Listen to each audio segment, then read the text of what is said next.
The summons reached me through 3 translators, a flickering wall, and something that might have been alive once, and by the time it finished repeating itself, I already regretted answering it.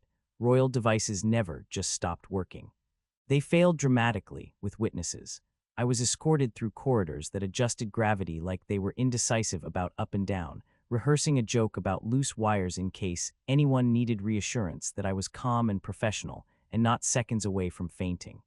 The Queen was already waiting, standing beside the radio as if it had personally offended her. She looked human enough to make my instincts relax, and alien enough to make them immediately regret it. Her long ears twitched once as I approached, and she said nothing, which somehow carried more authority than shouting. I knelt because everyone else was kneeling, and because I once knelt in front of a live reactor and survived, so I figured it was a safe default. The radio pulsed softly, like it was aware I'd arrived and disapproved. I asked for permission to touch it, phrasing the request in the most respectful way I knew, which still sounded like I was apologizing to furniture. The Queen gestured for me to proceed. Up close, the device was older than several empires and held together by principles humanity had stopped pretending to understand. I tapped it. It sighed. I apologized again, this time to the radio directly. I explained, mostly to myself, that these systems often failed due to minor misalignments. Nothing cosmic, nothing symbolic. The Queen watched closely, leaning in just enough that I became aware of her presence in a way I tried not to analyze. "It prefers honesty," she said calmly. I laughed, because that seemed safer than asking how she knew. "Then it's in trouble," I replied, because I lie to machines all the time. Something shifted, the door sealed with a sound like polite finality. I froze, then smiled reflexively. "Is that standard procedure?" I asked, "or did I just activate royal privacy mode?" Her lips curved slightly, which I chose to interpret as a good sign. The radio flared to life, frequencies aligning as if pleased with the tension. Outside the room, the palace went very quiet. Inside, the Queen said softly, "Please continue, you're doing well."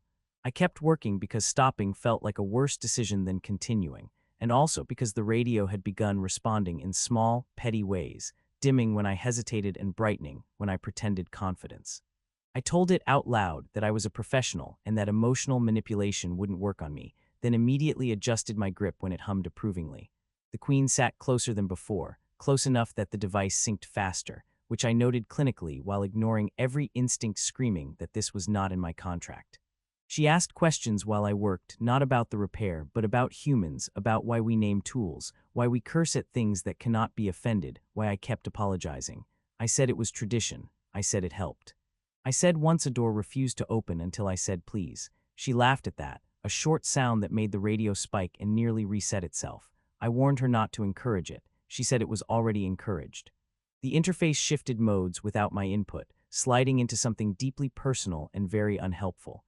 Instead of frequencies, it displayed fragments of memory, not mine, not entirely hers, and definitely not something I was qualified to handle. I cracked a joke about invasive diagnostics. The radio dimmed. I promised not to look. It brightened again. The Queen observed this exchange like a scientist watching a pet misbehave. "It likes you," she said. "That's unfortunate." I asked if that meant I should charge extra. Time did something odd, the way it sometimes does near advanced authority systems, stretching just enough that I could finish a thought before starting it.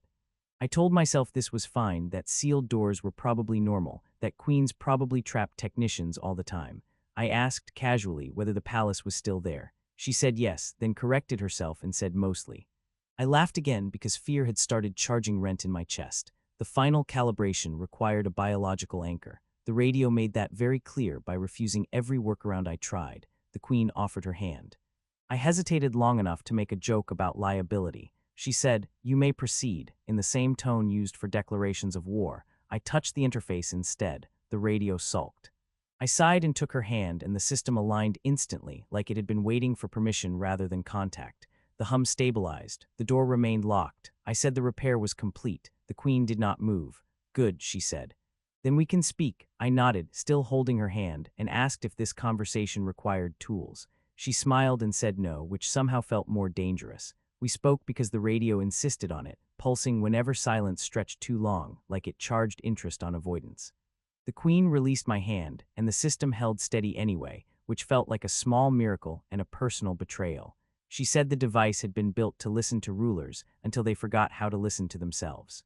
I said that explained a lot of government hardware I'd met. The radio chimed, offended on her behalf, then quieted when I apologized to it specifically. She asked what I wanted in return for the repair.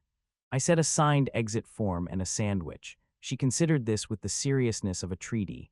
Time wobbled again, then settled, and the door clicked once as if thinking about it. The Queen said privacy was her rarest resource, and that she'd used it poorly for years.